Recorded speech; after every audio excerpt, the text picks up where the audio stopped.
So Adrian, it can be so disheartening. Let me paint this picture for you. You've gone to the trouble of investing hundreds of thousands, if not millions of dollars in a new technology for your organisation.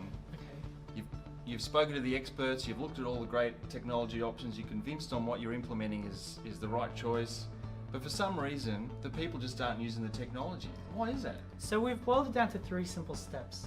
The first one is that sometimes the technology is too hard to use. So I used to have these big headphones, and to play music I would have to pair it with my phone and do all this stuff on my phone to make sure it's synced up. But if you look at Apple AirPods, all you have to do is open the case, it syncs automatically, and you can play music straight away.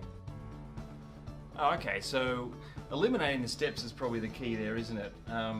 You've got to be asking those how questions. How are you going to be using the technology? How many steps are there to use that system?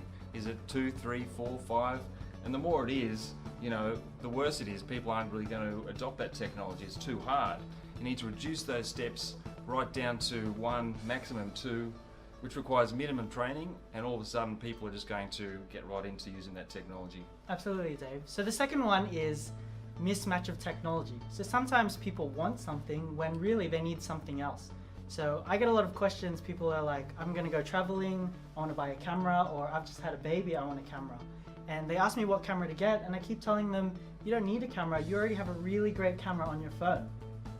Oh, I see. So this is sort of a case of doing the proper needs analysis and discovery, isn't it? Yeah, I mean, if you don't do that, if you don't ask those why questions, why do you need this, what do you need that technology for, if you don't ask the right people those why questions, you could be making some mistakes. I mean, in that simple example, if you kept asking why do you need that phone, that camera, why do you need that, what are you going to use it for, you would have found that, they don't actually need it, and would have been a wasted investment. Yeah, absolutely. And so the last one, the third one, is actually quite a hard one to explain. It's that adoption is a bit of an emotional decision. So you can do everything right, like you said, hire the right experts, involve the right people in the design process, but they still won't adopt the technology. So an analogy I like to use is that, people paying with their phone, we thought it was going to take over the world, but in reality, only 1% of people, use their phone to pay for things. Yeah, Adrian, this is a classic. I mean, we as people, we need to like something and we need to trust it. They're 2 big barriers, and if you can't overcome those barriers, it's difficult for people to uptake the technology. So I'll give you, I guess, a tip of what we find really works well in commercial projects is a proof of concept.